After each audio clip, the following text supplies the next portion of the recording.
Across the cracked plains of a dying July, 74 acres of sun-baked earth stretched white and endless under a sky without mercy. 17 dark shapes moved against the dead grass, not grazing in the shade, not at the trough, but striking the hardest, driest patch of ground with relentless hooves. They pounded, steady, unhurried, dust rose thick. The dry crust shattered. Beneath it, the soil turned black. Cool. Impossible after 6 weeks without rain. At the southern fence, a polished buggy slowed. A laugh carried across the wire. Someone was watching. Night fell. Dogs erupted. The fence was cut clean. The hole packed flat, filled, erased as if it had never existed. In the trembling lantern light, a hand pressed against the freshly tamped earth. The well gauge read 4 feet at dawn. 4 feet of water sitting under 74 acres of cracked Larkspur County dirt. And Temperance Coldwell already knew, before her boots hit the porch step, exactly what number she'd find. She checked it every morning. Same time. Same slow walk out past the chicken coop. Same breath held in her chest until she looked. 4 feet. Yesterday it had been 4 feet 2 inches. She didn't say anything out loud. She never did. She just stood there a moment, with her hand on the splintered wood of the well frame, feeling the July heat already pressing down through her shawl, though the sun wasn't even fully up yet. Because that was the summer of 1880 in that part of the territory. Heat that didn't wait for morning to finish before it started punishing you. She was a big woman, wide through the shoulders, wider through the hips, hands like a man's from 3 years of doing a man's work alone. She'd stopped apologizing for the size of her body. Around the same time, she'd stopped expecting anyone to help her carry a feed sack, which was to say, a long while ago now. Long enough that the apologizing had just worn off like paint off an old fence. 17 water buffalo grazed the lower pasture in the gray light, dark shapes against dead grass. And every one of them was worth more to her than the opinion of anyone who'd ever laughed at her for owning them. She'd bought them 2 years back from a dairy operation, gone under 2 counties over. Cows would have died in this heat, would have dropped weight and dropped milk and dropped dead, some of them, the way half the county's herds were dropping now. But water buffalo were built for punishment, built for exactly this kind of summer.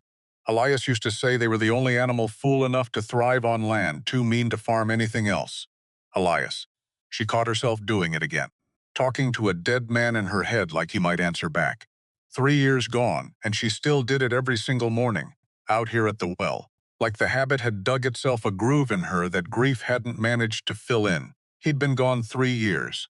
Fever took him fast, faster than anybody expected, and left her with 74 acres, a mortgage note down at the bank, and a herd of animals nobody else in the territory would have touched with a 10-foot pole. No children. That particular grief had come and gone years before Elias did, quiet and private, the kind of thing a woman learned to fold small and carry without showing the shape of it.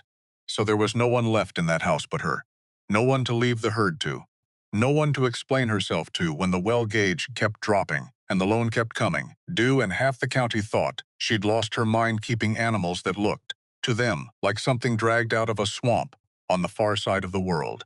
She had a brother once, back east, a younger man named Silas. No, not Silas. She caught the mistake even in her own head and corrected it with a small, tired shake, because there was only one Silas allowed to live rent-free in her thoughts this summer, and it certainly wasn't her own kin. Warren. Her brother's name was Warren, and he'd written twice in 3 years, both times short, both times full of the careful, distant sympathy a person offered, when they had no real intention of doing anything about the trouble they were sympathizing with. She'd sat down one night in June, candle burned low, and started a letter to him anyway. Explain the well. Explain the note. Got as far as asking, plain, whether he might see his way to a small loan against next year's calves, before she stopped, read back over what she'd written, and understood with a clarity that surprised her how much she didn't want to send it. Not because he'd say no, though she suspected he would. Because asking would mean admitting, in her own handwriting, that she couldn't do this alone, and some stubborn part of her, the same part that had stood chinned up at a graveside, in a dress that didn't fit, wasn't ready to put that admission down on paper where it could never be taken back. She folded the letter instead of sealing it, put it in the stove, watched it catch and curl and go to ash inside a minute, and told herself, watching it burn, that she'd write it again if things truly got desperate. They hadn't, not yet. Not quite. She walked back toward the house. Stopped. Looked at the herd a long moment, the way she always did, counting them without meaning to. 17. Still 17. Because that was the whole math of her life right now. 17 animals. 4 feet of water. One note at the bank with a date on it that sat over everything like a held breath. She did. The sums in her head so often they'd started following her into sleep. Feed costs. Fence repairs. The interest that climbed no matter how hard she worked to make it hold still. She'd wake some nights with numbers running behind her eyes, before she even remembered what year it was, which was its own kind of madness, probably. Except madness didn't put food on the table, and neither did feeling sorry for yourself, so she'd given up on both a long time ago. She knew every one of the 17 by sight now, the way another woman might know the faces of her own children, though she never let herself finish that particular thought all the way through. Juniper the boldest of them, always first to the trough, first to test a loose rail, first to plant herself between Temperance and anything on 4 legs that looked like trouble. Mabel, slower, heavier through the middle, content to graze a spot bare before moving 3 feet and starting over. Rue, youngest of the 3 she'd end up watching closest that summer, still carrying some of the awkward, gangly restlessness of a young animal who hadn't quite settled into her own size yet. Temperance understood that particular awkwardness better than most. She fed them at first light and again before dark, walked the fence line twice a day whether it needed walking or not, and talked to them sometimes in the low, steady voice she used to use on frightened animals back when she'd worked 2 counties over as a girl, cleaning stalls and holding lead ropes for a veterinarian named Doc Aldous Pruitt, who'd taught her more about reading a creature's silence than any school book ever had. Doc Pruitt used to say an animal's whole vocabulary lived in what it chose to do when nobody was making it do anything. Where it stood, what it avoided, what it kept coming back to, over and over, without being told. She'd carried that lesson with her for 20-some years now, through a marriage and a widowing and a summer that was fixing to test every last thing she thought she understood about patience. Elias had been a careful man. Quiet the way some men were quiet, not because they had nothing to say, but because they'd learned that most of what needed saying, the land would say for them if you watched it close enough. He'd taught her that too, in his own way, layering it over what Doc Pruitt had already put in her. Taught her to read a field, the way other women read a letter. The color of grass, the angle animals stood at when they grazed, the particular hush that came over livestock before weather changed. She'd married him at 26, an old maid by the county's reckoning even then, and never once regretted a day of the 16 years she got with him. Not even the hard ones. Not even the last one, when the fever took him in 11 days and left her standing at a gravesite in a black dress that didn't fit right because nothing fit right on a body built like hers. Not off the shelf and not from any dressmaker within 40 miles who knew what to do with a woman her size. She'd stood there anyway, chin up, because a Coldwell didn't fold in front of an audience, and half the county had come to watch, some out of kindness and some, she suspected even then, out of something closer to appetite. She let herself remember the beginning some nights, when the ending got to be too much to sit with alone. He'd asked her to marry him in Doc Pruitt's barn, of all the unlikely places, on a February evening with sleet coming down sideways outside and her hands raw from scrubbing out a birthing stall. She'd been 25 that winter, resigned already to the shape her life seemed set on taking a hired girl's life, useful and unremarked, the kind of woman men were friendly to and never once serious about. Elias had come in soaked through, looking for Doc Pruitt about a lame horse, and found her instead, alone, elbow-deep in soapy water, hair coming loose from its pins in a way she'd been too tired to care about by that hour of a long day. He hadn't said anything about how she looked. That was the thing she remembered most, turning it over some nights with the particular tenderness a person saved for a memory they'd worn smooth from handling. He'd simply picked up a second brush without being asked and started scrubbing the stall alongside her, matching her pace, saying nothing for the better part of 20 minutes. You work like a woman who isn't waiting on anybody to tell her the job's worth doing right, he'd finally said, not looking up from the brush. Somebody's got to, she'd answered because she hadn't known yet what else to say to a man looking at her like that. I'd like it to be you, he said, for considerably longer than tonight if you'd have me.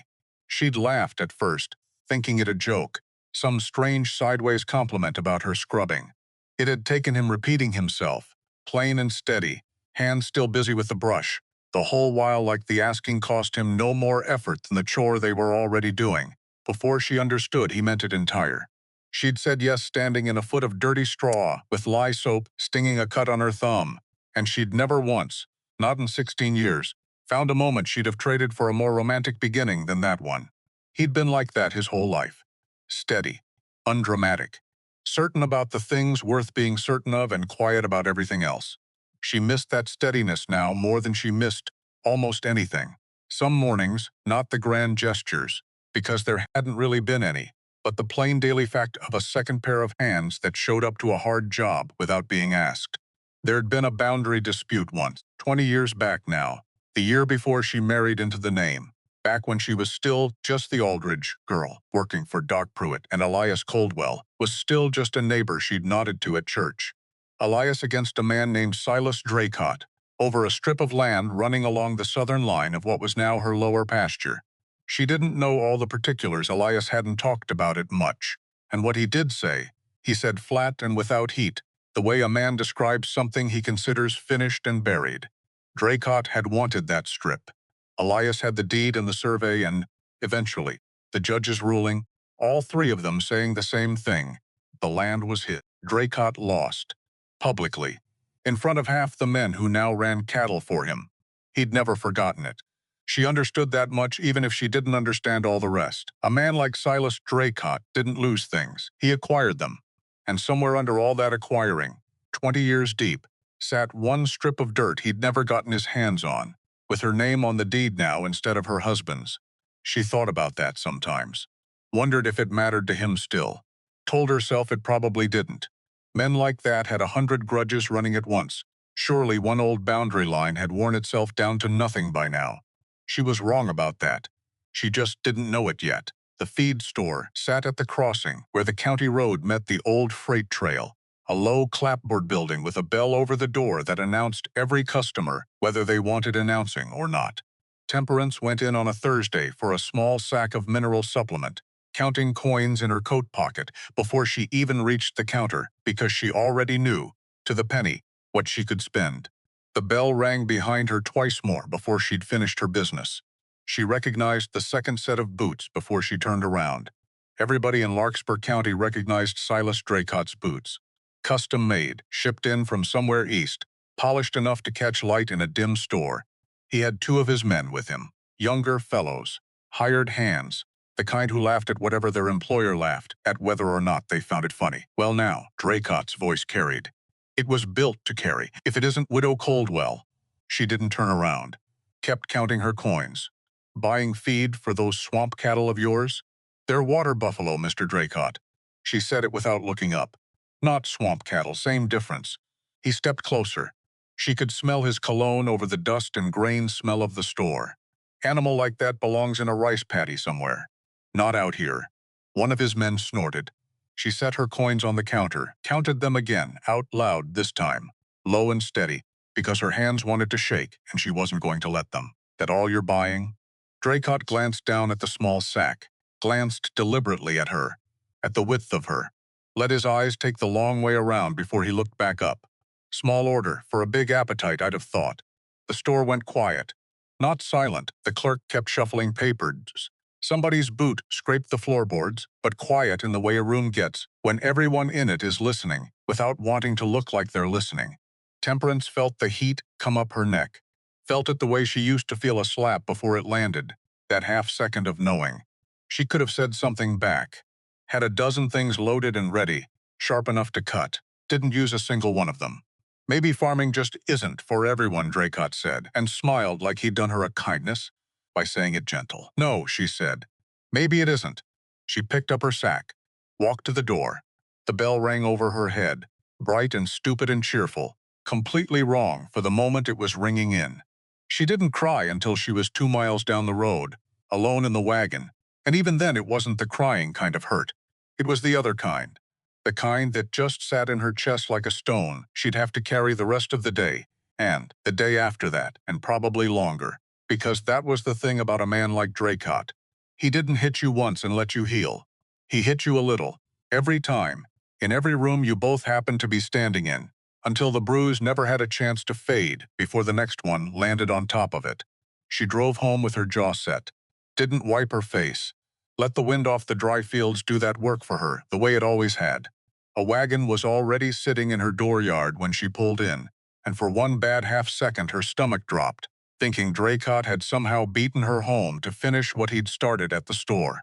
Then she saw the woman climbing down from the seat and recognized her Nettie Sorrell, from the Sorrell place 2 farms east, a widow herself these 6 years, though her husband had died owing nobody anything and leaving her 3 grown sons to run the place, which was its own kind of luck. Temperance tried hard not to resent her for. "Heard you were at the feed store this morning," Nettie said, without any lead-up at all, climbing down with a cover jar balanced in one arm.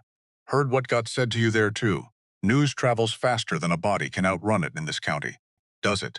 Temperance kept her voice flat. Didn't invite the conversation further. "It does." Nettie held the jar out. "Peach preserves, the lid still warm from the stove. I put these up yesterday and thought of you this morning for no reason I could name. Now, I expect I know the reason." Temperance took the jar, because there wasn't a polite way not to. Stood there a moment, not knowing what to do with her own face. "I don't need pity, Mrs. Sorrell." "Good. I didn't bring any." Nettie's mouth tightened, something sharp and knowing passing behind her eyes. "I buried a husband who told me for 11 years I couldn't run a stitch of anything without him standing over my shoulder.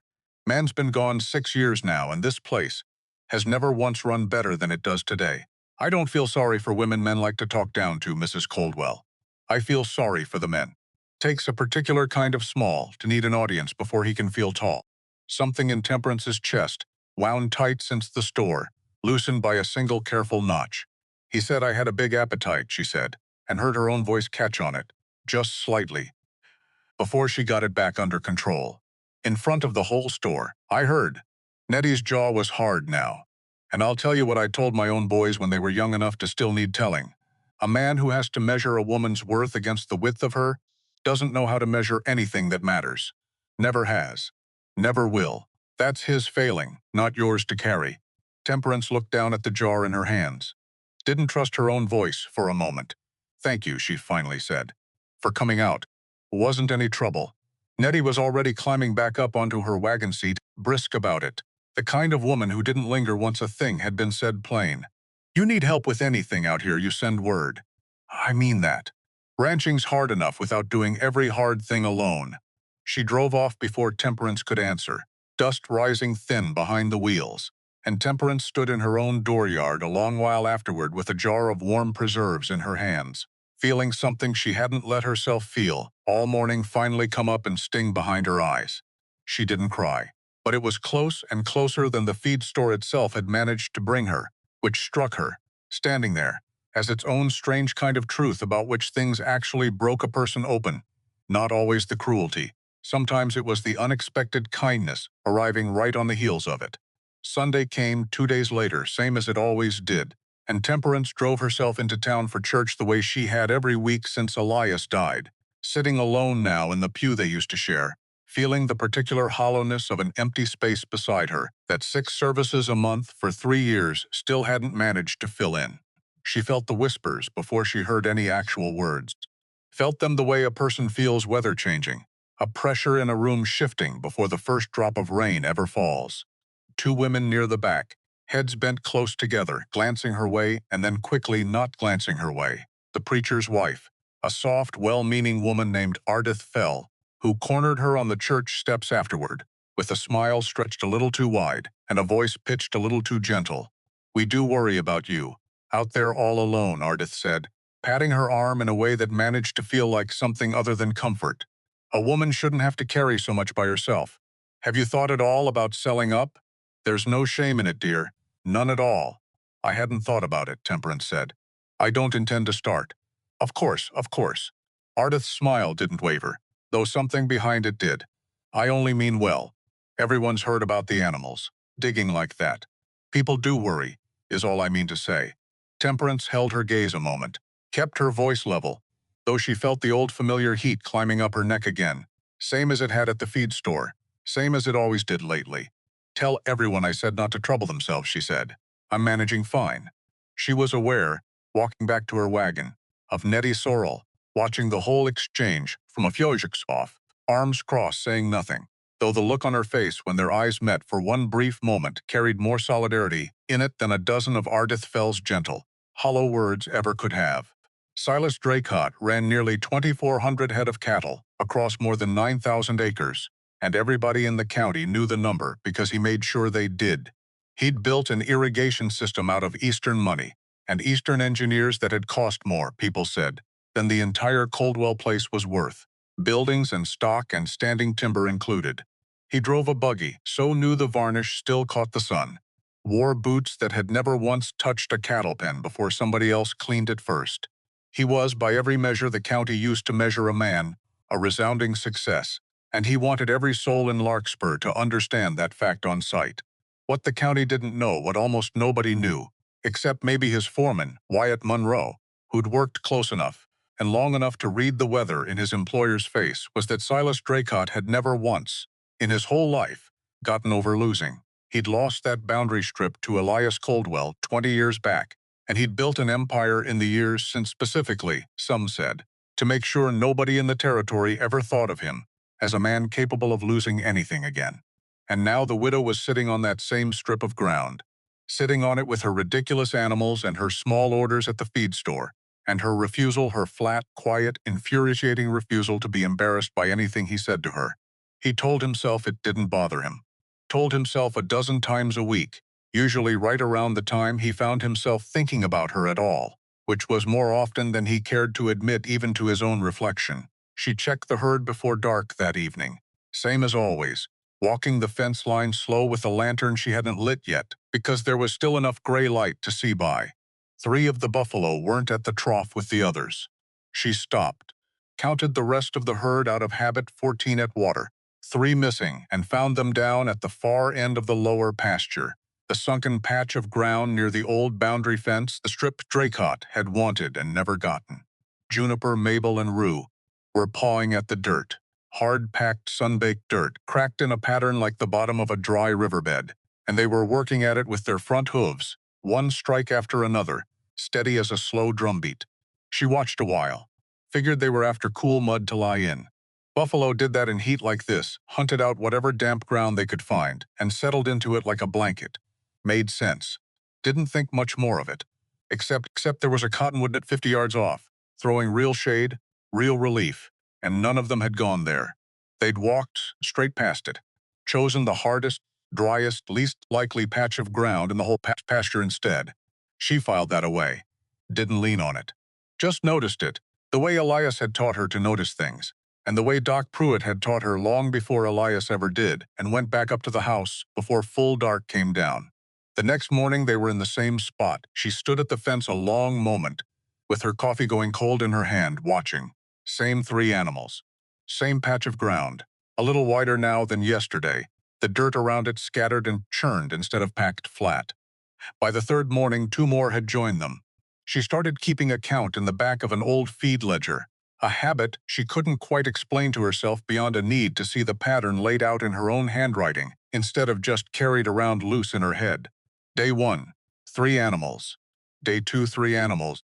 Same spot. Day 3, 5. By day 4, 7 of the 17 had drifted down to that corner of the lower pasture at some point in the day, taking turns at the dirt like men rotating through a single shovel on a job too big for one pair of hands. She watched them work in the evenings, sitting on an overturned crate at a respectful distance, the ledger open on her knee, though she'd stopped writing much down in it by then, mostly just watching the light change and the dirt pile grow. Juniper worked longest and hardest of any of them. Head low, patient, methodical.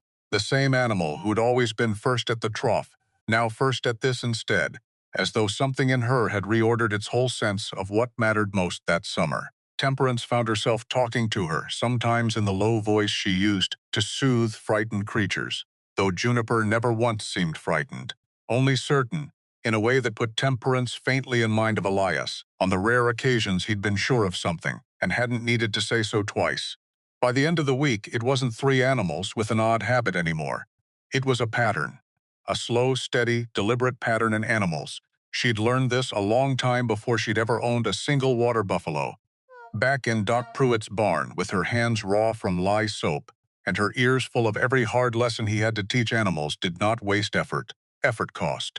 In water, in heat, and the kind of energy a body in a drought summer couldn't spare. So when a herd spent that effort again and again on one exact spot of ground, that wasn't restlessness. That was information. She just didn't know yet what the information was trying to tell her. She knelt at the edge of the dig one evening after the animals had wandered back off to graze, and put her bare hand into the loosened dirt. Under maybe 10 inches of dry crust, the soil went dark, and it was cool. Not just cooler than the crust on top, genuinely cool. Cool the way a cellar floor was cool. Cool in a way that had no business existing anywhere on her land in the middle of a July like this one. She sat back on her heels, stared at her own dirt-stained fingers like they belonged to somebody else. Because a person could talk herself into anything when she was desperate enough, and she knew that about herself, knew it the way she knew her own name, and so she made herself say it out loud, quiet, just to hear how foolish it sounded. It's probably nothing. It didn't sound foolish. It sounded like a lie she was telling herself on purpose, and some small, stubborn, unkillable part of her chest refused to believe it. Word got out the way word always got out in a county that small. Somebody's hired man saw the herd digging from the road, told somebody else at church. By the second week, there was a joke going around Larkspur County, and the joke was hers. Widow Coldwell's animals were drilling her a well, people said.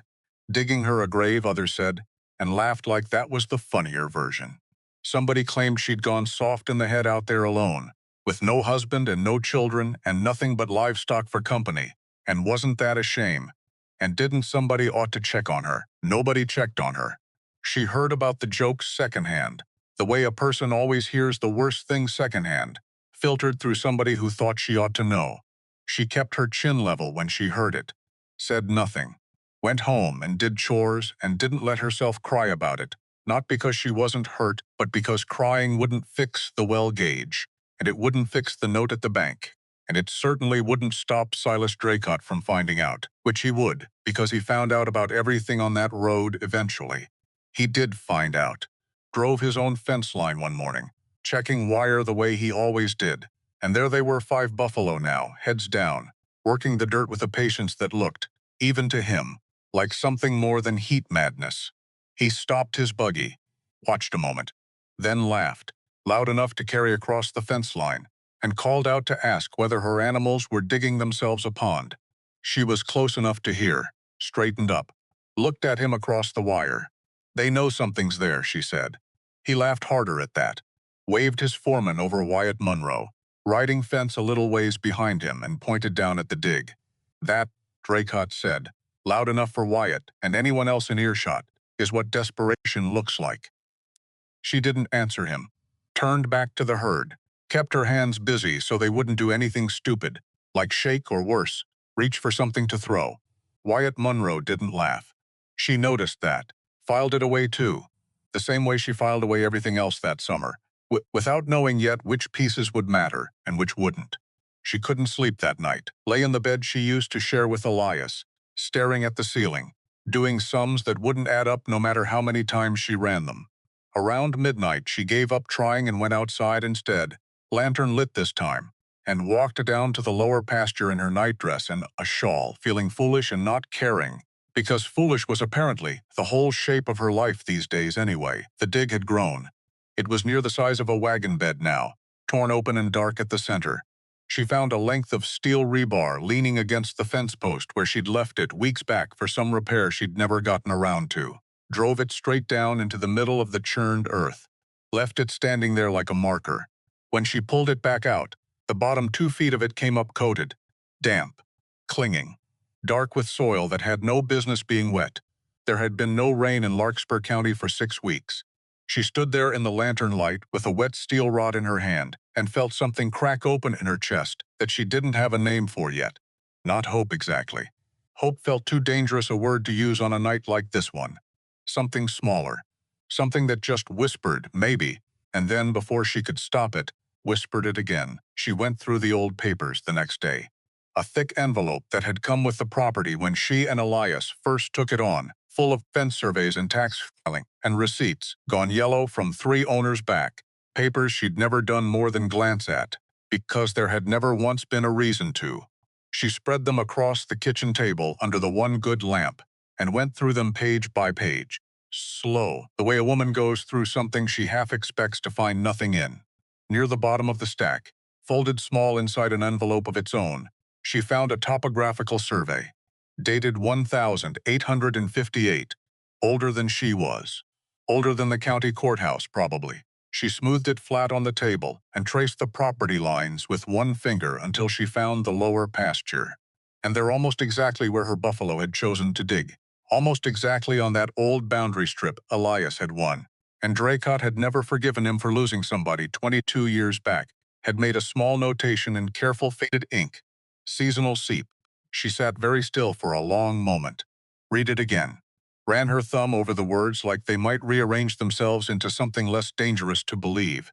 Because a note like that on a map that old didn't prove anything. Didn't mean there was water enough to matter. Not after 22 dry years and a drought summer stacked on top of them all. Didn't mean the bank would wait, or the loan would forgive itself, or Silas Draycott would ever stop finding new ways to remind her what he thought of a fat widow and her swamp cattle. It just meant she wasn't crazy. Which, on a night like that one, in a kitchen that echoed too loud with only one set of footsteps in it, was almost enough on its own. She thought about Elias a long time that night, sitting at the table with the old map still spread in front of her. Wondered if he'd known. Wondered if that was part of why he'd fought so hard for that strip of ground 20 years back.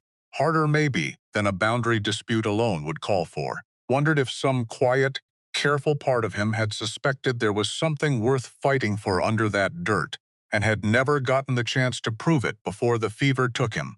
She'd never know for certain. That was the particular cruelty of losing. A careful man, all his careful reasons, went into the ground right along with him, and a person left behind was stuck guessing at the shape of what he'd known. But she could finish it. Whatever it was he'd started, whatever he'd suspected and never said, she could be the one to see it through. That thought settled something in her. Didn't fix the well gauge, didn't touch the note at the bank, but it gave her a direction to point herself in, and after 3 years of just holding on, a direction felt like more than she'd had in a long while.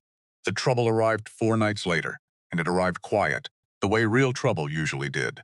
She woke before dawn to the sound of the dogs going off, sharp and sustained, not the bark they gave a coyote, but the bark they gave a stranger.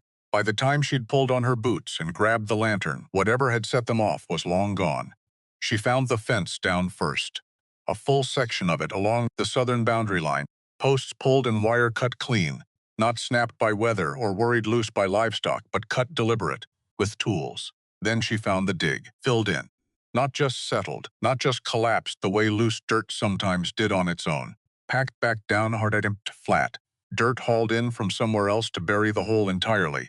Like somebody had spent real hours out there in the dark undoing what 9 days of buffalo hooves had done.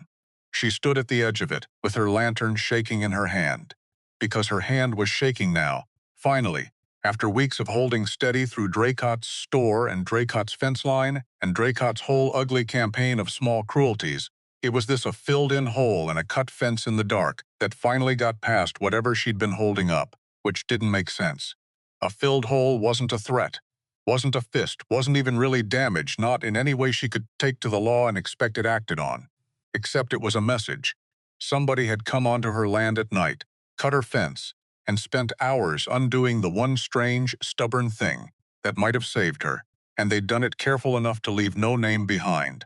She rode into town the next morning anyway, before she'd even finished clearing the mess, and found the county sheriff at his desk with his boots up and a plate of cold biscuits in front of him.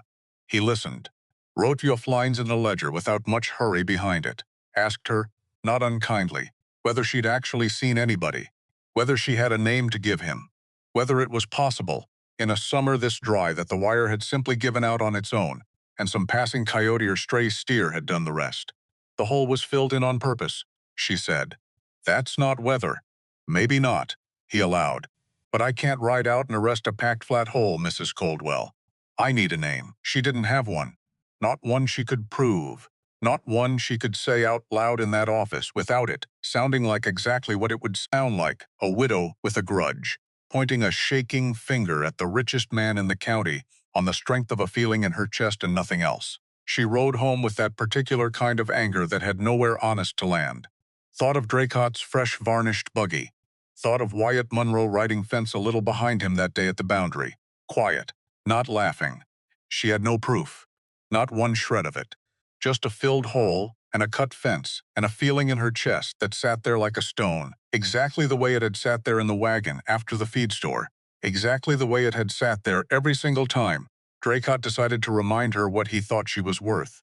She understood something plain and hard on that ride home, something that would end up shaping the rest of her summer more than she knew yet. The law wasn't going to help her here. Not with a fence. Not with a feeling. If she wanted this fight to hold up against a man like Draycott, it wasn't going to be a sheriff's ledger that carried it.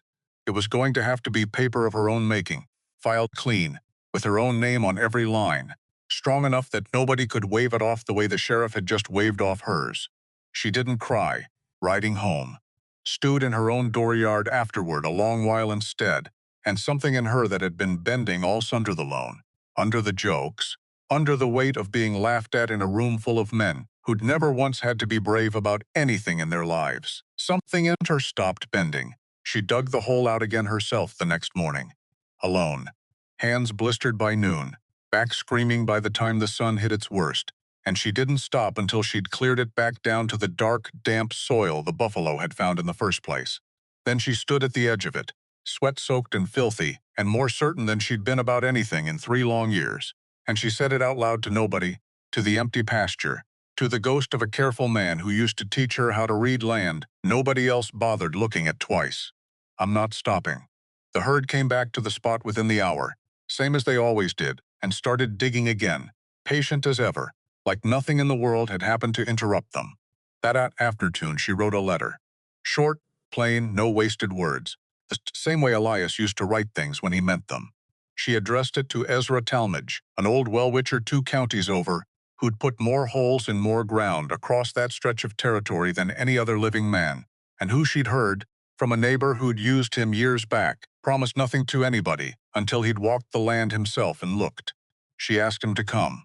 Then she sat on the porch step in the last of the evening light, watching her 17 buffalo work at a patch of dirt that might be nothing, might be everything, and might, if she was honest with the frightened, hopeful, stubborn parts of herself all arguing at once in her chest, turn out to be both those things before this summer was through.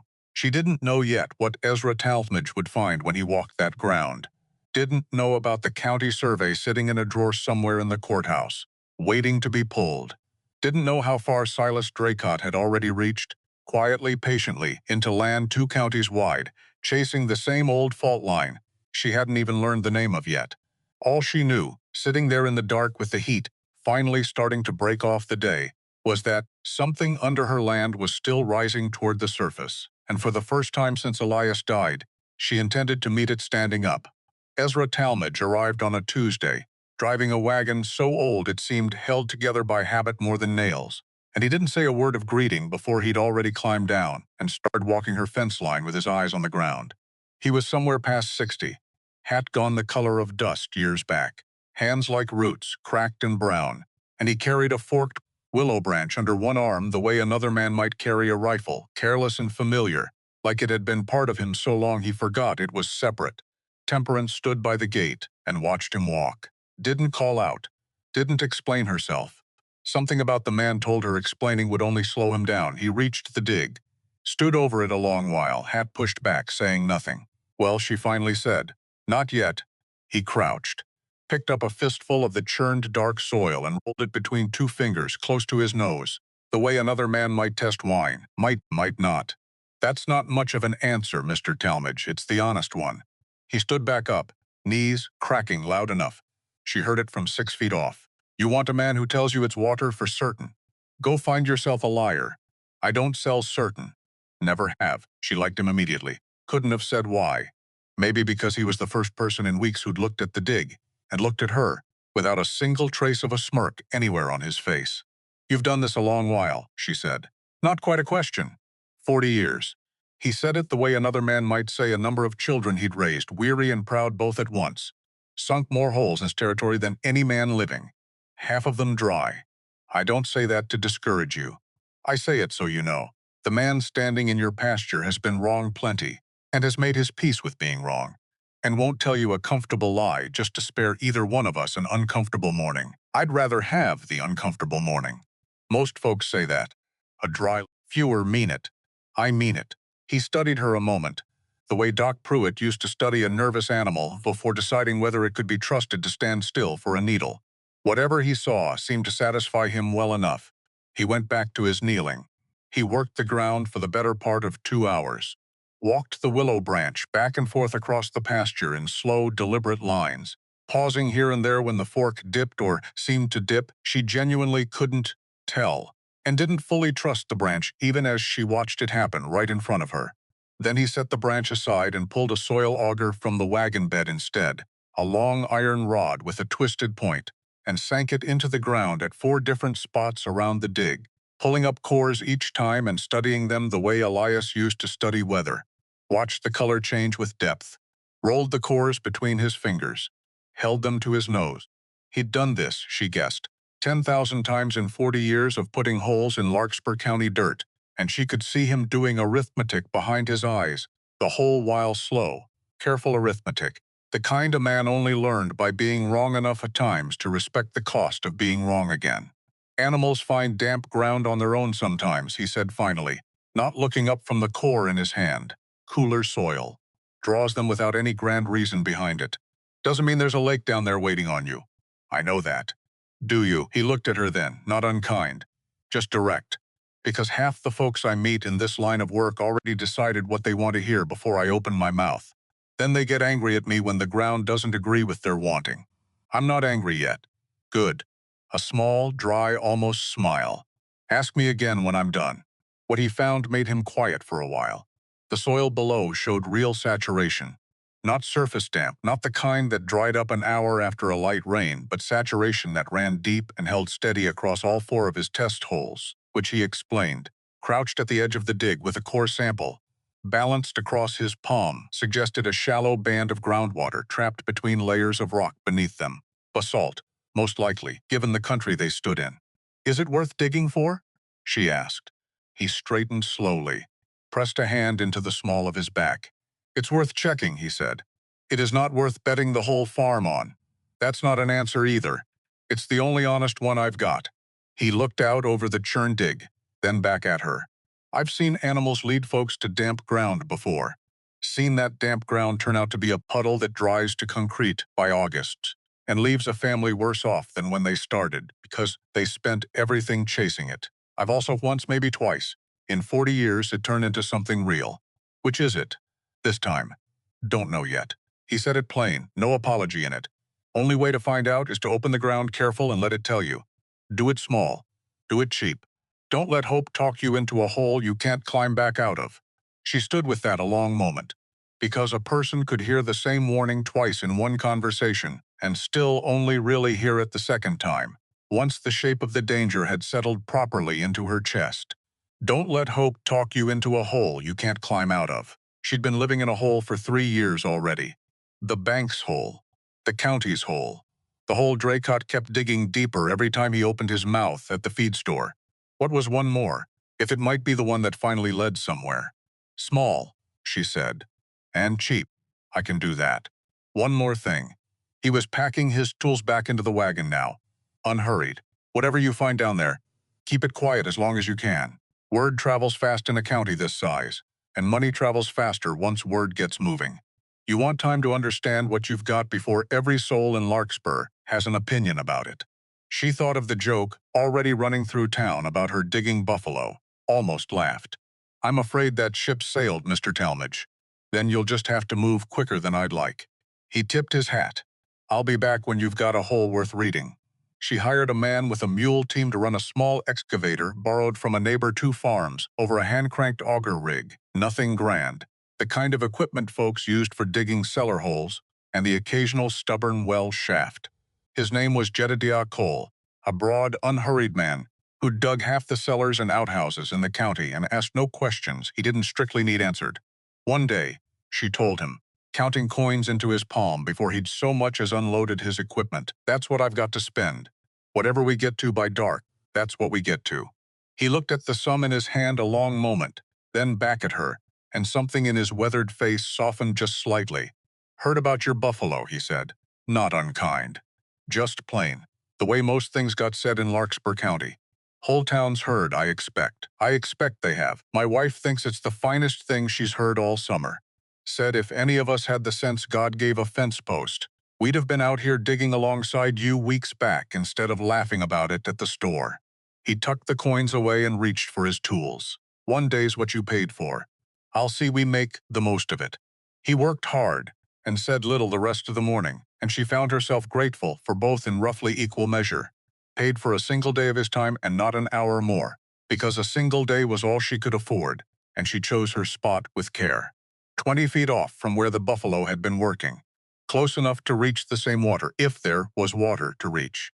Far enough that she wouldn't ruin the spot they'd claimed for themselves, in case, and she didn't examine too closely why this mattered to her, only that it did, in case the animals had earned some right to keep it. At 7 feet down, the soil went black. At 9 feet, water began to seep in through the walls of the pit, slow, dark, gathering at the bottom in a pool that grew, inch by inch, while she stood at the edge and watched it happen with her heart doing something complicated in her chest. She let herself feel it. Just for a moment. Something dangerously close to hope, the kind she'd been rationing out to herself in careful teaspoons for 3 straight years, and here it was arriving all at once, more than she knew what to do with. Then she made herself stop, because the seep was slow. It was water, real water, undeniable, gathering right there in front of her, but it was not fast, and it was nowhere near enough on its own to save a farm from a banknote and a summer like this one. Small, she reminded herself, and cheap. Don't let it talk you into more than you can climb back out of. She couldn't stay away from it that first night. Went back out past midnight with a lantern, sat on an overturned bucket at the edge of the pit, and watched the black water gather by inches while the whole rest of the world stayed silent around her. Because she needed to see it happen, with her own eyes, alone, before anybody else's opinion got layered on top of hers, and changed the shape of what she was allowed to feel about it, which was foolish. Sitting out in the dark, watching water rise in a hole like a child waiting on a Christmas morning that hadn't come yet. Except foolish didn't feel like the right word anymore, somehow. Not for this. Not for the one thing in 3 years that had asked nothing of her, except to keep showing up and paying attention. So she stayed. Until the lantern oil ran low and her back ached from the bucket, and the water in the pit had climbed maybe 2 inches since she'd sat down, slow enough that she couldn't have said the exact moment it happened. Only that it had. And that slowness, she thought, walking back to the house in the dark with her hands raw and her mind finally quiet, for the first time in weeks, was maybe the whole lesson sitting right there waiting for her. Nothing that mattered in her life this year had arrived fast. Not the grief. Not the grieving through it. Not this either, whatever this turned out to be. She went inside and slept harder than she had in months, and dreamed, for the first time since Elias died, of nothing at all. Draycott heard about the test pit within 2 days, because Draycott heard about everything within 2 days, and he drove out himself to see it. He stood at the lip of the hole with his hands tucked into his coat pockets, looking down at the muddy water pooling at the bottom, and he let out a short laugh through his nose. "You found mud," he said. "Congratulations." "It's water, mister." Draycott. "It's mud with pretensions." He crouched, peered closer, straightened back up, brushing invisible dust from his knees, though he hadn't touched a thing. "Widow Coldwell, I want to make you an offer." She said nothing. Waited. "I'll buy the 20 acres. The corner here. This whole sunken patch of yours, fence to fence." He named a figure. Low. Insultingly low, though he delivered it with the smooth, easy warmth of a man doing somebody a favor. "It's the one clean way you avoid losing everything to that note at the bank. I'm offering you a kindness." "No. You haven't heard the number yet properly. Think on it a moment before. I heard it fine." She kept her voice level, kept her hands still at her sides, though every part of her wanted them doing something else entirely. "The answer's no." He studied her face a long moment, and something behind his eyes shifted, not anger exactly. Something colder and more patient than anger. The look of a man recalculating, rather than a man losing his temper. "You'll change your mind," he said. Not a threat. Worse than a threat. A prediction. Delivered with the flat certainty of a man who'd been right about people his whole life. "I won't." He left without another word, and she stood at the edge of the pit a long while after his buggy had disappeared down the road, turning something over in her chest that felt less like triumph and more like understanding arriving late. He wasn't only mocking her.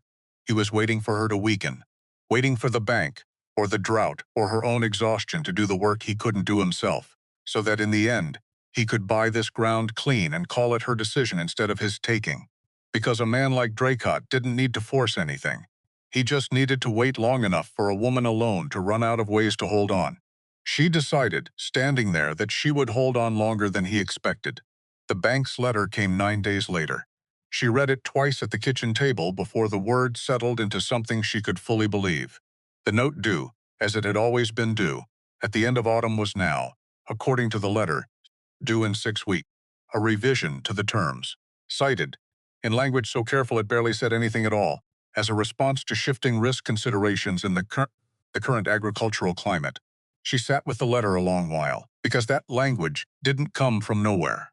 Banks didn't shift terms on a widow's note for no reason in the middle of a drought that was hurting every farm in the county equally. Something had moved behind the scenes to put this letter in her hand 6 weeks earlier than it should have arrived. She thought of Draycott's buggy pulling away from her fence line, thought of the prediction in his voice. You'll change your mind. She hitched a ride into town the following morning and asked to see the loan officer directly. His name was Mr. Pruitt, a narrow, careful man who kept his desk, arranged with the kind of precision that suggested a person who found comfort in things staying exactly where he'd put them. I'd like to understand the reason for the change in terms, she said, once she was seated across from him. Hands folded in her lap the way she'd learned worked better than hands clenched into fists. As I'm sure you understand, Mrs. Coldwell, the bank must weigh risk carefully in a season such as this one. He didn't quite meet her eyes while he said it, busying himself instead with straightening a stack of papers that hadn't needed straightening. Agricultural conditions across the territory have shifted.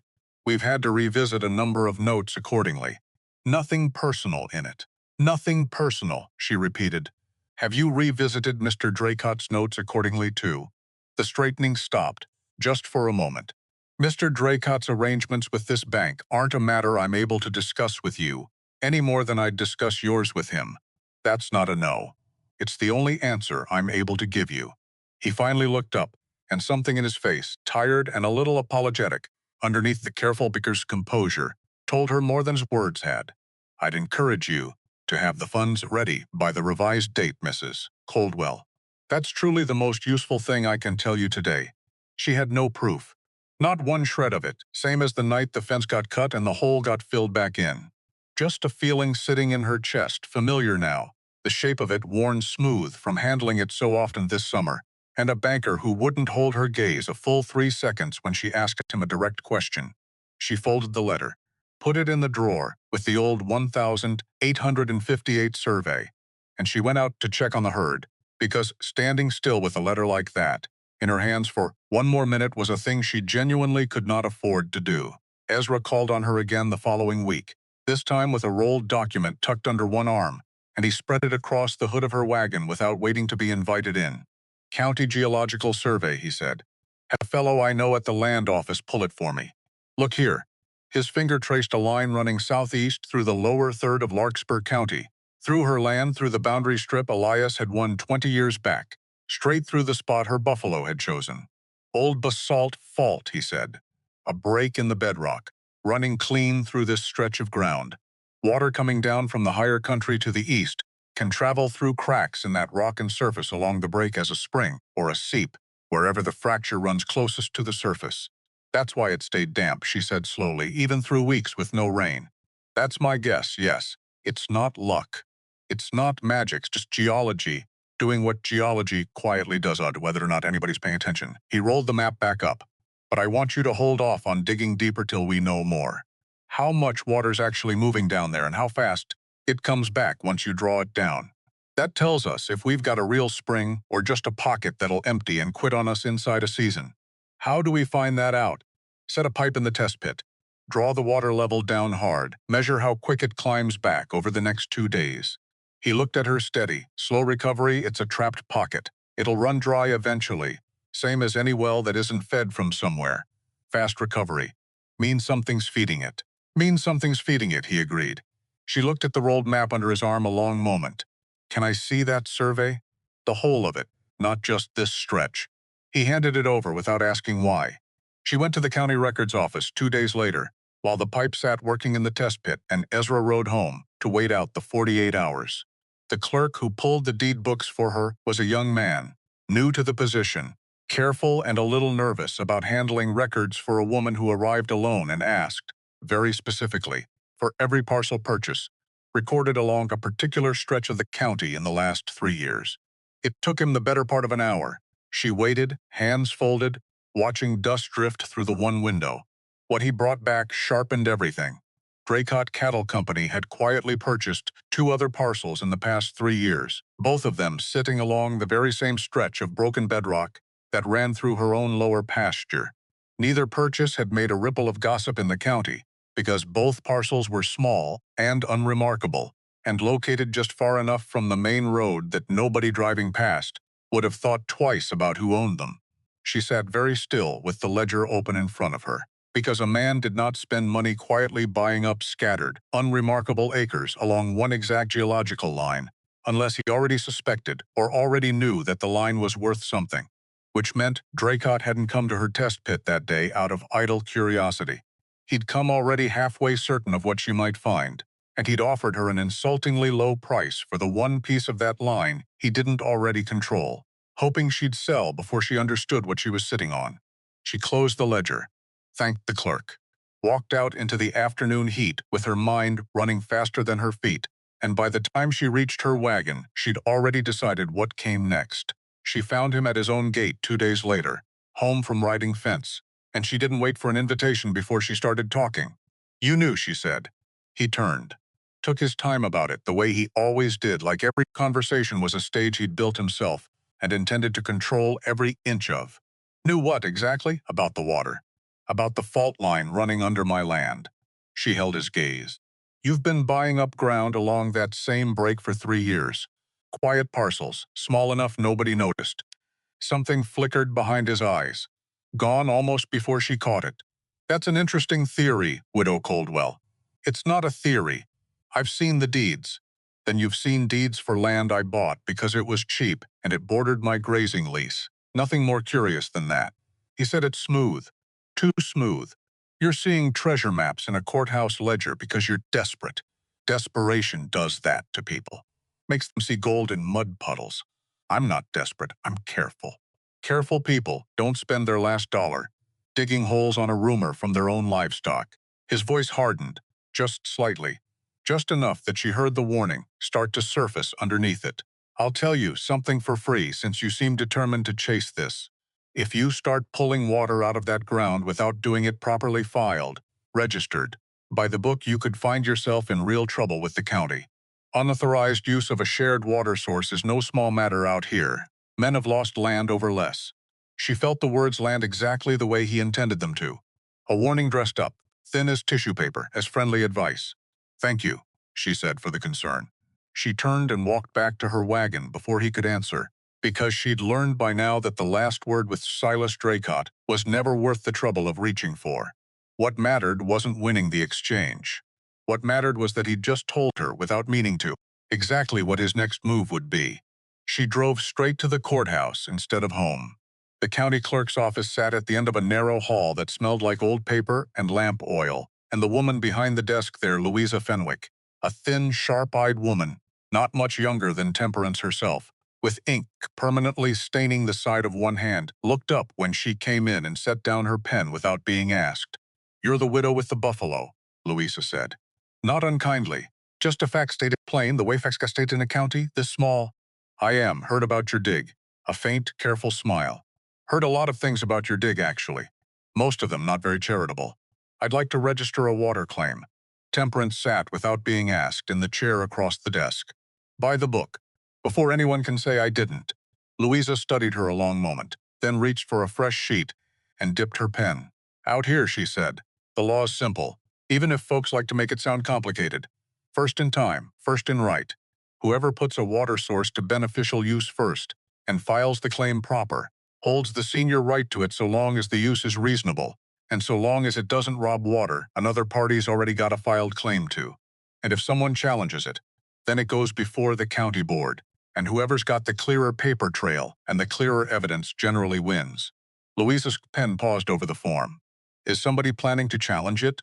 Temperance thought of Draycott's warning at the gate, thought of the bank letter sitting folded in her kitchen drawer. I expect so, she said. Then measure your flow honest, Louisa said, and file every step of it clean. And don't give him 1 inch of paper to pick at. That's the whole of my advice, and it's good advice. So take it. This, Temperance understood later, looking back on that afternoon, was the quiet hinge the whole rest of the summer would turn on. She wasn't going to win this by seizing anything. She was going to win it, if she won it at all, by doing every last step of it lawfully, in the open, with her own name signed at the bottom of every page. 48 hours after Ezra set the pipe, he came back out to read it, and the two of them crouched together at the edge of the test pit, in the gray early light, comparing the marks scratched into the wood stake against yesterday's measurements. The water level had recovered, faster than he'd expected, considerably faster. He sat back on his heels, looked at her with something new in his face, not quite excitement. Ezra didn't seem built for excitement exactly, but something adjacent to it, something that had the same weight. This isn't a stagnant pocket sitting down there waiting to be bailed dry, he said. Something's actively feeding it, refilling it steady, from below. What does that mean? Means you might well have yourself a spring running under this pasture, Mrs. Coldwell. He said her name careful, formal, the way he hadn't used it before, a real one.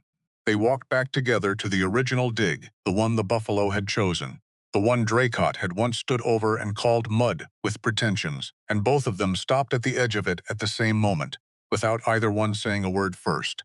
A thin, clear sheet of water had risen on its own, overnight, and now lay spread across the surface of the churned ground, catching the first real light of morning. It hadn't gushed, hadn't burst up dramatic the way water did in the kind of stories children told each other, some fountain cracking open a rock. It had simply welled up, quiet, even, unstoppable, and something about that steadiness struck her as far more convincing than any violent surge could ever have been. She fetched a bucket, set it as a marker at the water's edge, scratched a line into the mud beside it to track the rise. 1 hour later, the water had visibly climbed past the mark. She stood there in the growing heat, with dirt under her nails and grief still living somewhere behind her ribs where it would probably always live now, and she made herself say the words out loud, quiet, just to hear if they were true. The ground is giving me water. They were true. She could feel how true they were in the sudden unsteadiness of her own knees. Word moved through Larkspur County, the way it always moved fast, twisted a little at every retelling, but this time carrying a different shape than the old joke about digging buffalo. People who'd laughed about her drilling her own grave a few weeks back now found themselves, oddly, driving out past her fence line on errands that had never once taken them that direction before. A neighbor stopped to ask, careful and a little embarrassed, whether the rumor about the spring was true. Another sent his wife over with a jar of preserves and no real explanation for why. Draycott heard, of course. And Draycott, being Draycott, did not come to see it a second time in person.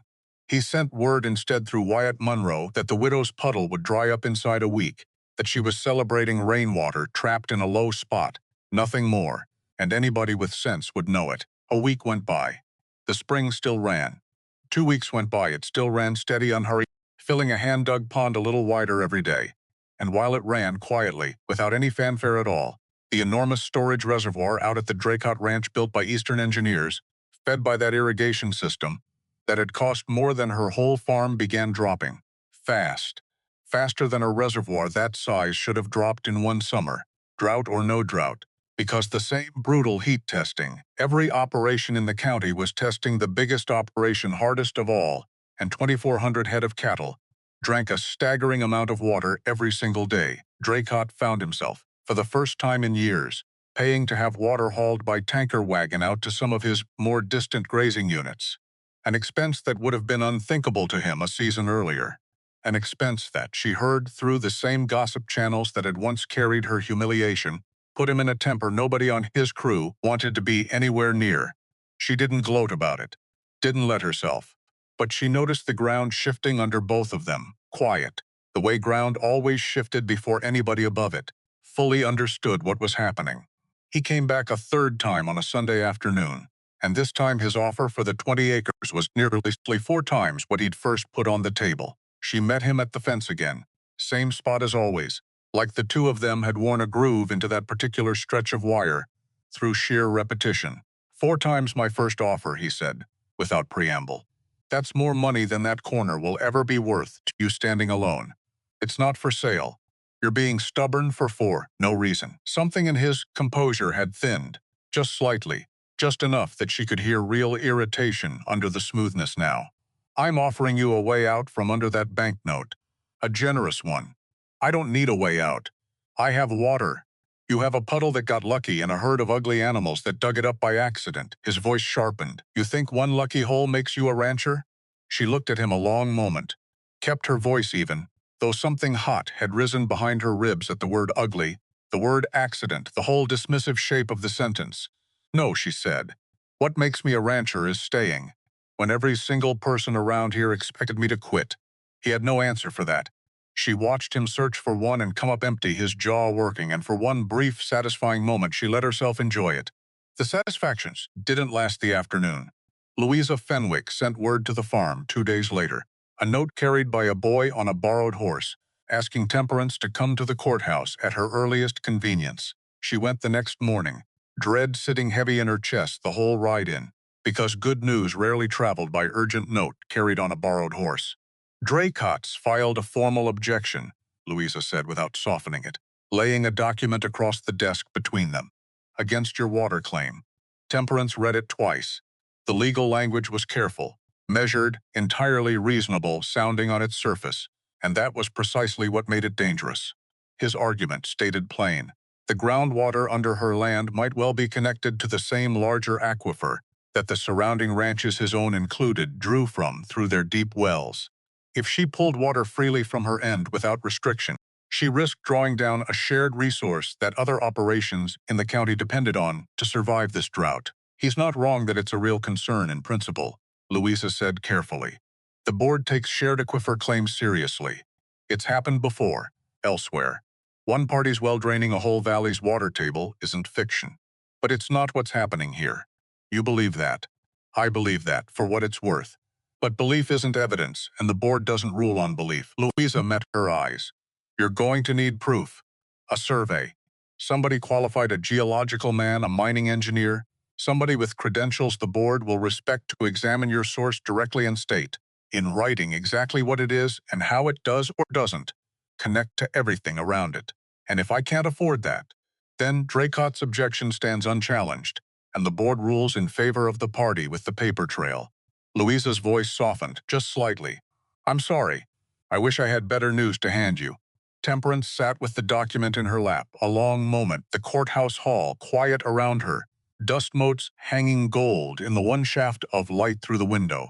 Because this was exactly the move she should have expected and somehow hadn't. Draycott wasn't going to fight her with fists or fences anymore.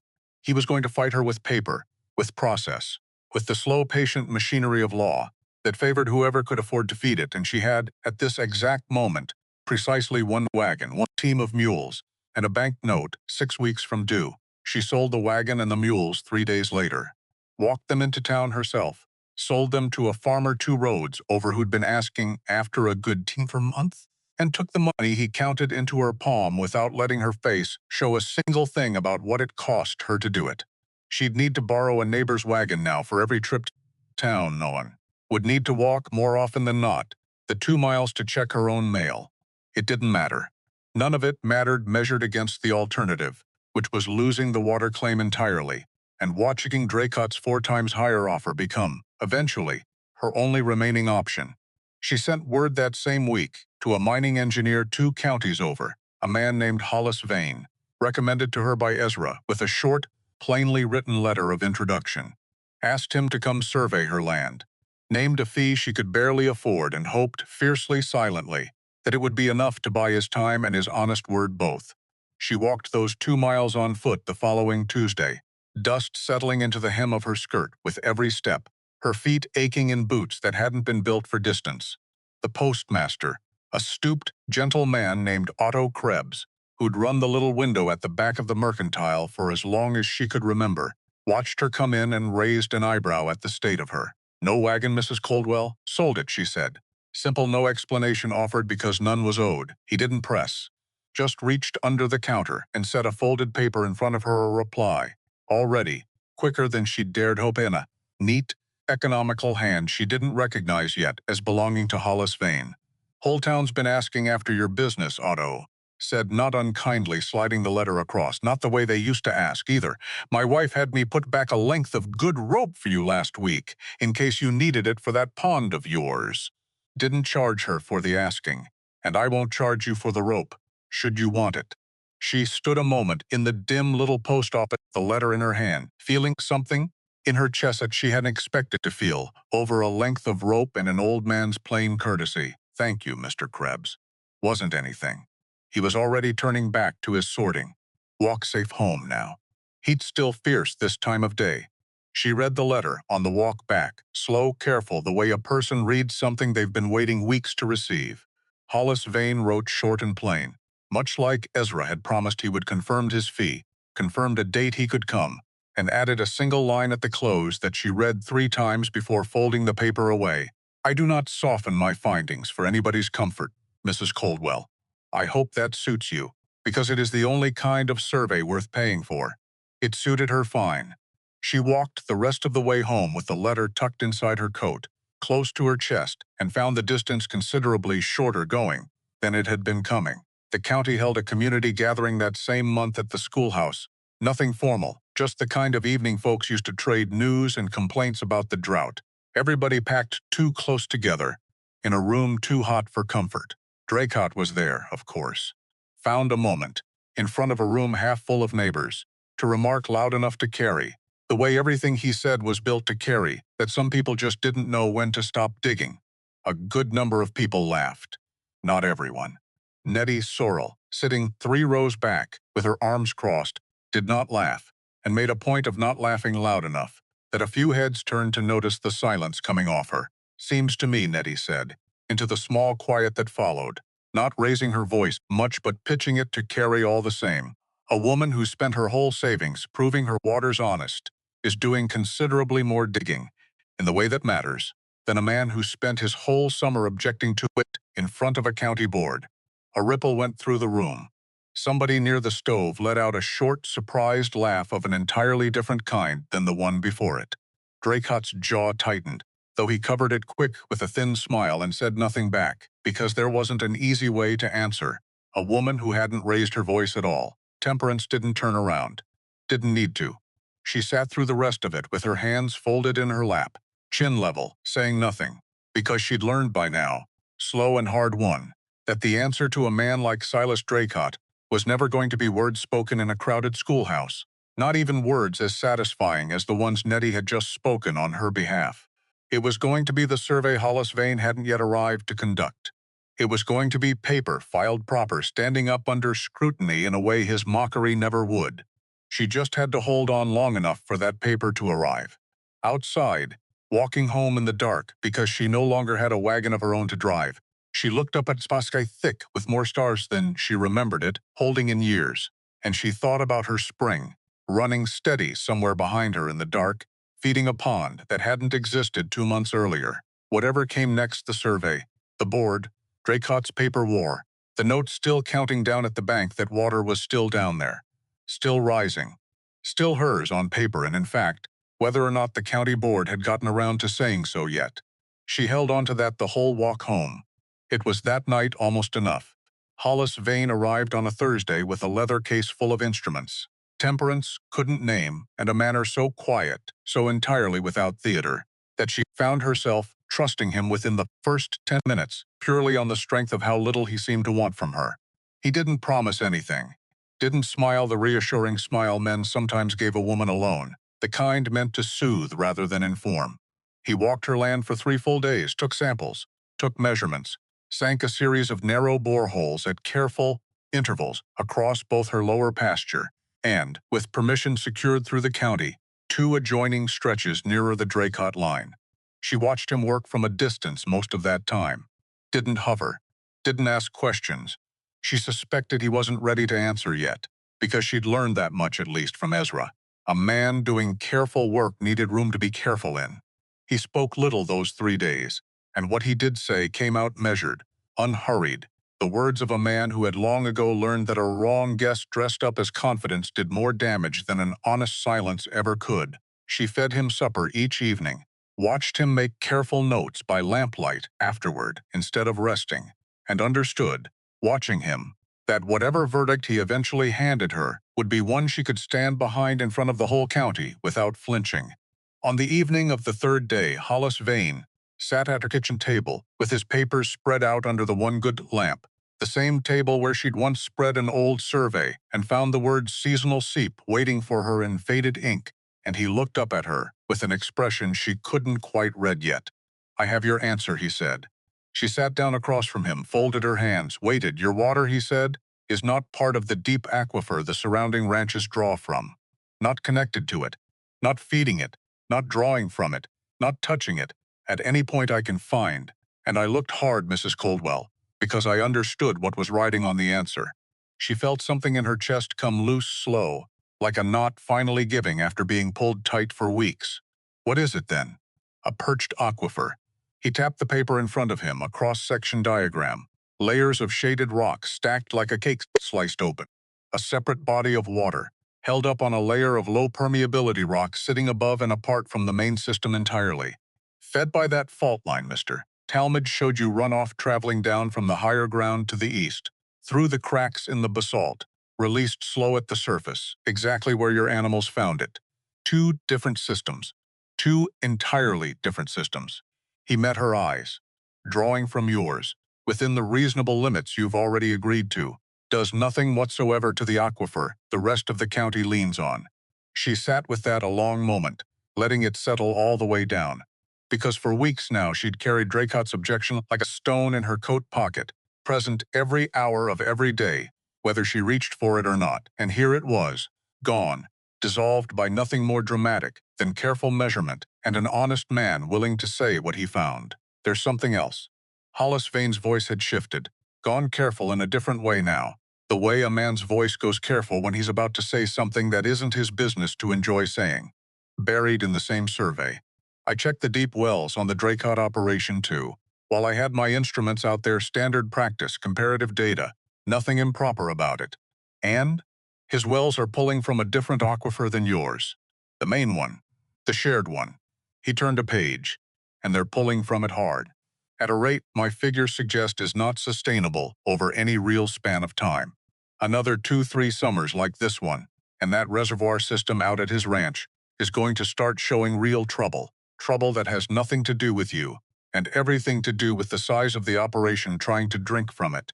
She sat very still, because the irony of it arrived slow, the way the truest ironies always seem to, working its way up through her chest until she almost laughed out loud at her own kitchen table. 17 buffalo. One hand-shaped pond. A woman the whole county had spent a summer laughing at for supposedly draining a shared resource dry. And the man who'd built an empire out of 2,400 head and a costly irrigation system, the man who'd stood at her fence and called her water a puddle with pretensions, was, according to the numbers right there on the page in front of her, the one actually endangering the county's water. "Will you put that in the report?" she asked. "I already have Closed the folder. the facts are the facts, Mrs. Coldwell. I don't soften them for anybody's comfort, his or yours." The county board met on a Tuesday in the courthouse's largest room, which wasn't especially large, and Temperance sat in a hard wooden chair with her hands folded and her chin level, while Louisa Fenwick read the survey findings into the record in a flat, careful, unhurried voice. Dracott sat across the aisle, didn't look at her once during the reading, kept his eyes fixed on some point on the far wall, jaw set, the same expression she imagined he wore when a business deal turned against him and there was nothing left to do but sit through the arithmetic of losing. One of the board members, an older rancher named Calloway who ran a modest herd south of town, asked Hollis Vane a single pointed question when the reading finished, whether a man being paid by Mrs. Coldwell might be inclined to find exactly what Mrs. Coldwell needed him to find. "I've been paid by ranchers on both sides of arguments like this one for 11 years, Mr. Calloway," Hollis Vane answered, without heat. If I bent my findings to suit whoever signed my fee, I'd have starved out inside the first year. My name's worth more to me than any single survey. Ask around the territory if you doubt it." Calloway nodded slow satisfied and asked nothing further. Draycott's own attorney, a sharp young man brought up from the county seat for the occasion, rose next and pressed harder. He asked whether a perched aquifer, however separate it might appear on paper today, could shift over time, whether drought conditions themselves might eventually cause the two systems to merge, and whether the board wasn't being asked to gamble the whole county's water security on a single season's measurements. It was a fair question, sharper than Calloway's, and Temperance felt her stomach tighten while she waited on the answer. "A fair concern," Hollis Vane said, unhurried and one worth building into the ruling, rather than dismissing outright.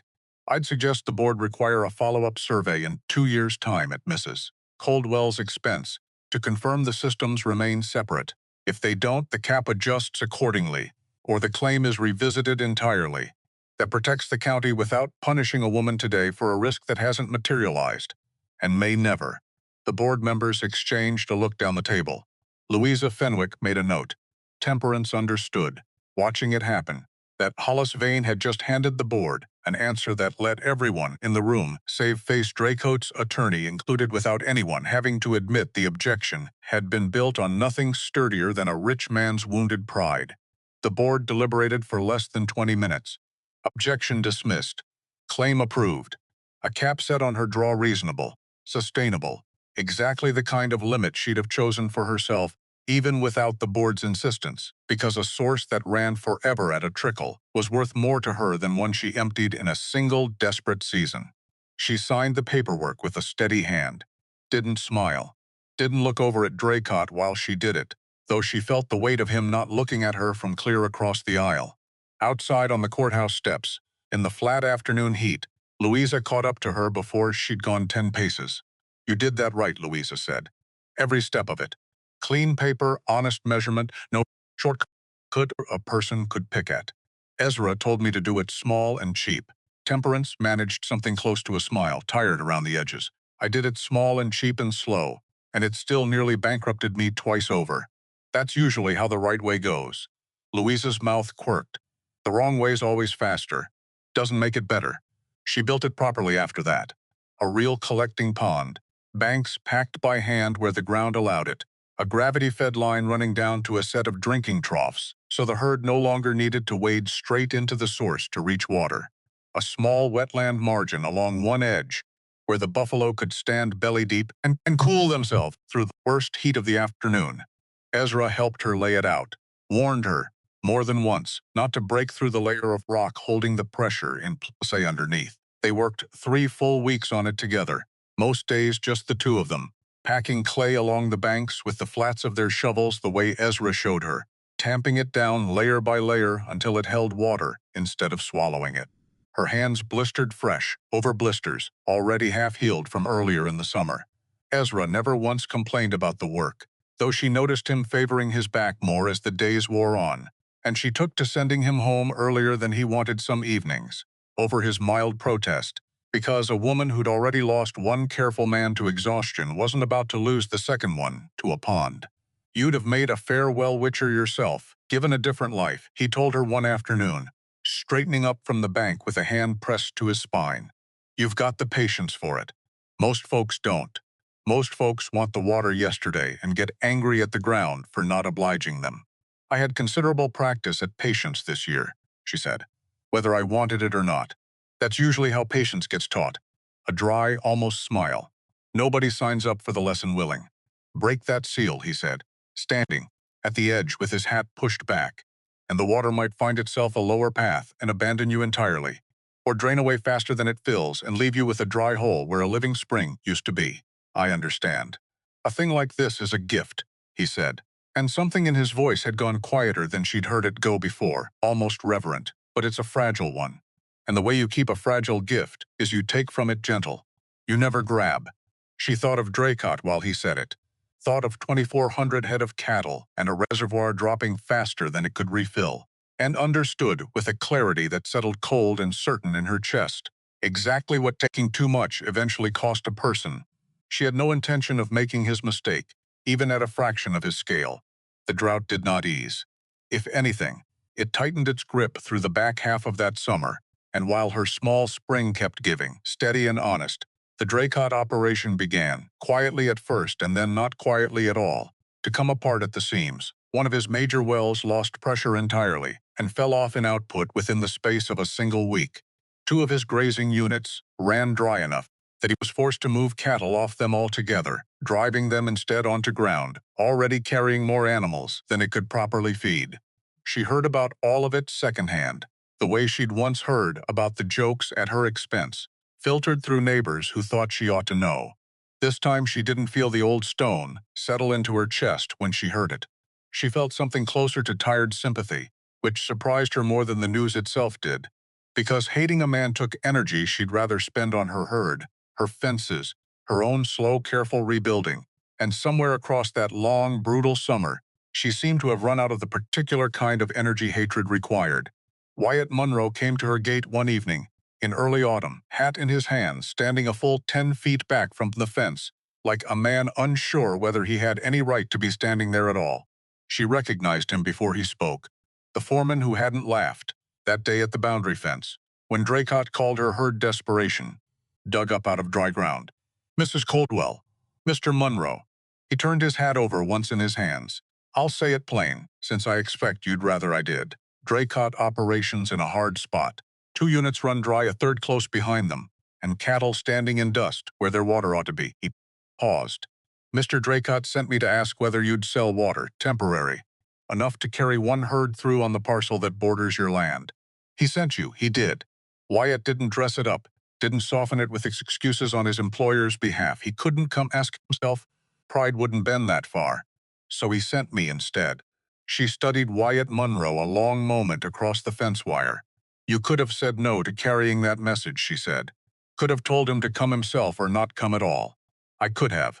Something shifted in his face, tired and plain and honest in a way that surprised her. I rode along the day he laughed at your buffalo digging in the dirt, Mrs. Coldwell. Watched him misjudge you at every single turn this whole summer, and watched you prove him wrong every single time, quiet, without ever once losing your temper about it, the way he lost his. He met her eyes. I think you did everything right. And I'm sorry for the part I played in the laughing back then. I didn't say anything to stop it. Should have. She hadn't expected that. Stood there a moment feeling something in her chest, shift sideways. Unfamiliar, the particular ache of being seen by someone who had every reason not to bother looking closely at all. There's something else I ought to say while I've got the nerve for it. He looked down at his hat a moment before meeting her eyes again. The night your fence got cut, and that hole of yours got filled back in. I don't know who did it.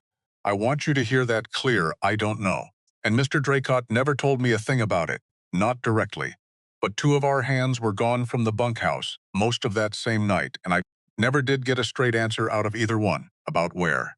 I let it go at the time because it wasn't my business to go asking. I've regretted that some since. She was quiet a long moment. And the bank? The note getting called early? That one I know a little more about. His jaw tightened. Mr. Draycott sits on the agricultural committee with the bank's regional director. Dines with him twice a year at the stockman's supper. I couldn't tell you what passed between them, word for word.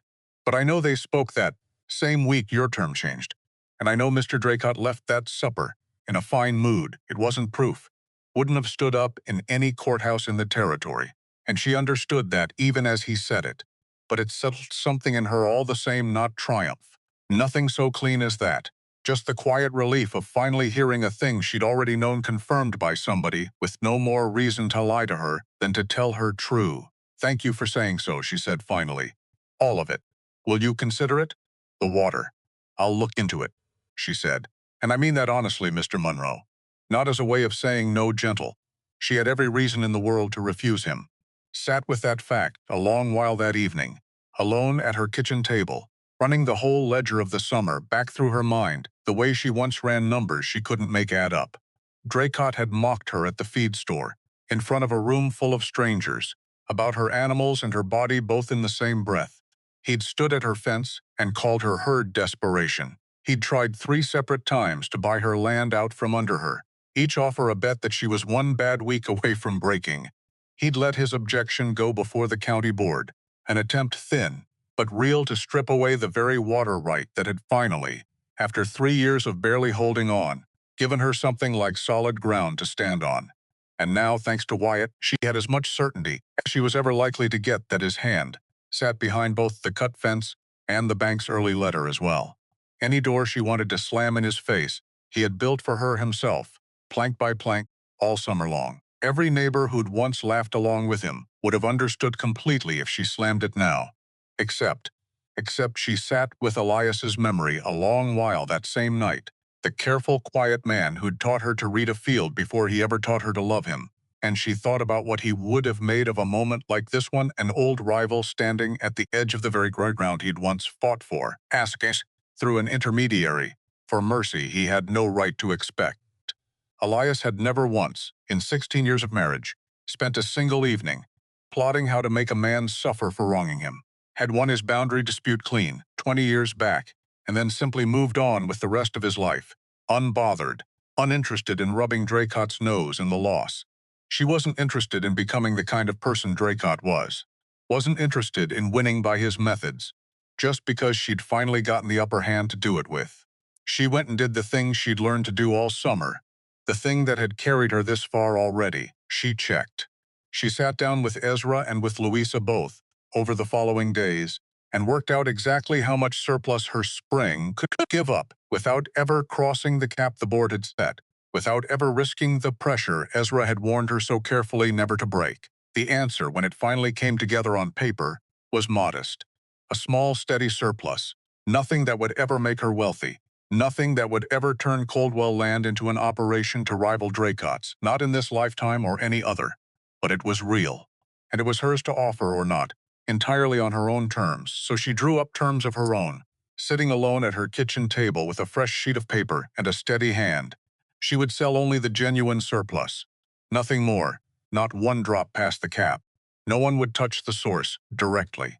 Every gallon would run through her own gravity line, measured and metered on her side of the fence. There would be no long-term right granted to it. No standing claim. This was a temporary arrangement, renewable at her discretion alone and revocable the same way. And there would be, anywhere in the document, absolutely no clause of any kind concerning the sale of land. Not the 20 acres. Not 1 inch of any acre. If Silas Draycott wanted her water, he would come sign for it himself, in her barn, with his own name on the line, in his own hand, no foreman, standing between them to soften the moment for him. He came. She'd half expected him to send Wyatt again with some final excuse, some reason. It couldn't be him standing in her barn, after everything that had passed between them since the feed store. Some part of her, if she was honest, had almost hoped he would, because the version of this where he sent a man in his place was easier to imagine than the version where he had to stand in front of her himself and be the one asking. That was the turn the whole summer had been slowly bending toward, though she hadn't let herself see it clearly until the morning it actually arrived, the sound of a familiar buggy pulling up her lane, polish gone dull now with weeks of hard road dust, and Silas Draycott himself climbing down from it. Alone, no Wyatt, no witnesses. Nobody left to laugh along with him this time, even if he'd wanted them to. He walked up her lane slower than she'd ever seen him move, and she understood, watching him come. That pride was a heavy thing to carry across open ground when everybody who might once have helped a man carry it had been left behind on purpose. He stood inside her barn, a long moment, before either of them said anything, looking out through the open back doors at the pond that shouldn't have existed 2 months earlier, the buffalo standing belly-deep in cool water they'd found through nothing more than 9 stubborn days of digging. "You got lucky," he said finally, tight, like the words cost him something to push out. She looked at him a long moment, then out past him, to the herd, to Juniper picking her way slow down the bank into the water, sinking until only her broad back and her patient face still showed above the surface. Luck walked past that spot every single day. "For 22 years, Mr. Draycott," she said, and her voice came out steady. No heat in it at all, which surprised her more than it seemed to surprise him. "Since before either of us owned an acre of this county, my animals were the ones who stopped." He opened his mouth, found. She watched it happen in real time across his face, that he had nothing at all to put in it. She didn't press the advantage, didn't remind him of the feed store or the fence line, or the 4 times he'd raised his offer, or the objection he'd filed, trying to take the water away from her entirely, or what Wyatt had told her at the gate 2 weeks back. Didn't mention even once the particular cruelty of a man commenting on the size of a grieving woman's body in front of a room full of strangers, though every part of her still remembered exactly how that had felt, and probably always would. She simply laid the paper on the workbench between them and handed him a pen. He read it through twice. Slow. Looking, she suspected, for some clause that would let him claw back a little of what he'd lost this summer, some loophole he could use against her later the way he'd tried to use every other opening she'd given him. There wasn't one. She'd made certain of that. He signed it. She did not gouge him on the price. Sold him the surplus at a fair rate, the same rate she'd have offered any neighbor in the same hard circumstances, and held to it without a single moment of hesitation. Though half the county, she understood this, clearly would not have blamed her one bit for charging him double, triple, whatever the man's pride could be made to bear. That choice, more than the water itself, was what finished the thing between them. She had won on the water, and she had won, just as completely, on the manner of it. He left without another word. She watched his buggy roll back down her lane, dust rising slow behind the wheels in the low afternoon light, and she felt, for the first time in longer than she could easily remember, something that wasn't quite triumph and wasn't quite peace, but sat somewhere comfortably between the two. Word of it moved through Larkspur County, the way word always moved, and Coldwell Acres stopped being a punchline sometime. In the weeks that followed, quiet and gradual, the way most real changes in a small county actually happened. A creamery man named Absalom Reed drove out from 2 towns over on a cool morning in late September, having heard, third or fourth hand, that the widow with the water buffalo might have milk worth tasting. He stood in her yard turning his hat in his hands, in a way that reminded her, not unkindly, of Wyatt Munro at the fence a season earlier, and asked, plain, whether he might sample what her herd was producing. She poured him a cup straight from the morning's pail, watched him taste it, watched his eyebrows climb before he'd even swallowed. Richer than anything I've bought off a dairy herd in this territory, he said when he'd found his voice again. Denser. My cheesemaker's been asking me for 2 years to find him milk with body enough to hold up under a proper aging process. Cow's milk won't do it. Not out here. Not with the water we've got. This might. I've got 17 animals, Mr. Reed. Not a herd built for a creamery's whole demand. Didn't ask for your whole demand. He set the cup down careful, like it held something more valuable than milk. Asked for a standing contract. Whatever you can spare each week at a fair price paid regular. Small and steady suits my operation better than large and unreliable, if I'm honest with you. Small and steady. She almost laughed out loud at the shape of that phrase, arriving from a stranger's mouth like it had been waiting all summer for the right moment to circle back to her. I can do small and steady, she said. I've had considerable practice at it this year.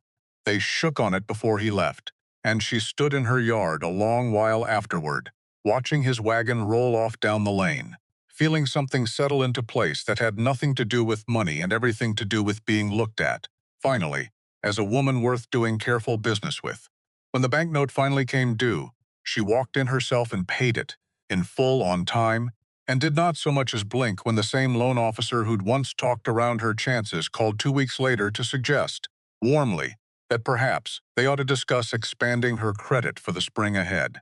She did not jump at it. She'd learned exactly what fast decisions cost a person in a dry year, and she was in no hurry to hand any part of that hard-won margin back to a man who'd only wanted to sit at the table once.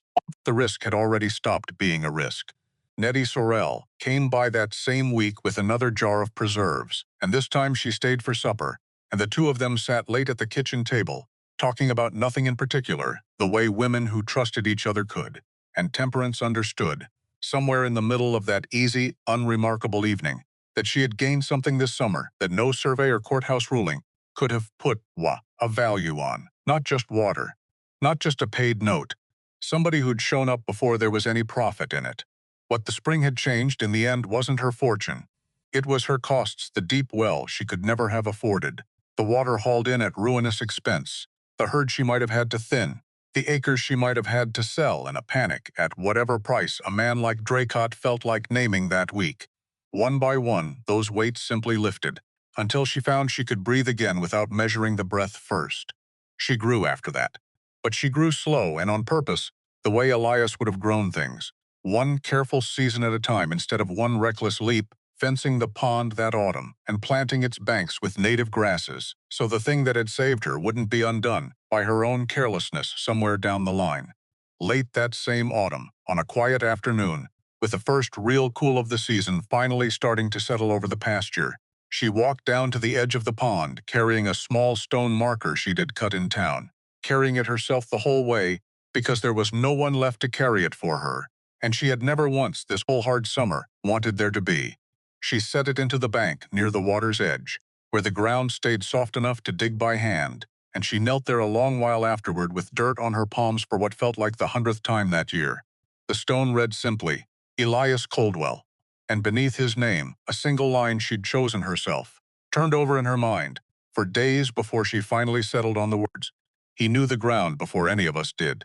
She sat with that a long time in the cooling afternoon light, thought about a careful man who'd fought for a strip of dirt 20 years before she'd even become his wife, who'd never lived to learn what that strip was hiding underneath, who'd left her nothing but the land itself, and a habit of watching it closely enough to notice when something didn't add up. He hadn't known, not for certain, not in any way he could have proven while he was alive. But some quiet part of him must have suspected, must have felt something worth fighting for buried under all that stubborn dry ground, and she had simply been the one left standing long enough to finish what he'd started. We did it, she said out loud. To the stone, to the pond, to the herd grazing easy in the gold autumn light behind her, both of us. Even the part you didn't get to see.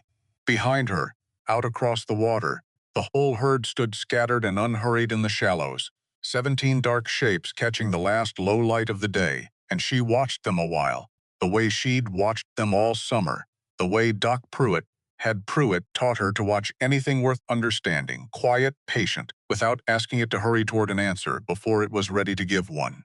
Neighbors passing on the road these days lingered at her fence, sometimes instead of hurrying by the way they used to, and more than one of them had asked her, sooner or later, some version of the same question. How had she known? How had she known to dig in that one exact spot, out of a whole dry county full of ground that looked no different from any other? She always gave them the same true answer. She hadn't known. They had. She'd simply stopped being too tired, too proud, or too frightened for long enough to notice what her own animals were trying to tell her. And if a person followed the line of that pasture back across the field, all the way to the old fence at the southern boundary, they would come, eventually, to the exact corner where Silas Draycott had once leaned against the wire and laughed, calling her animals stupid enough to dig the whole farm into its grave. That corner was cracked and dead no longer. A small, clear pond lay still there now under the wide autumn sky, holding the whole of it, the light, the drifting clouds, the herd standing patient in the shallows exactly where he had once been so entirely certain there was nothing at all. He had believed her animals were digging a grave for everything she had left. What they had been digging the whole stubborn time was the one thing that would finally let all of it stand.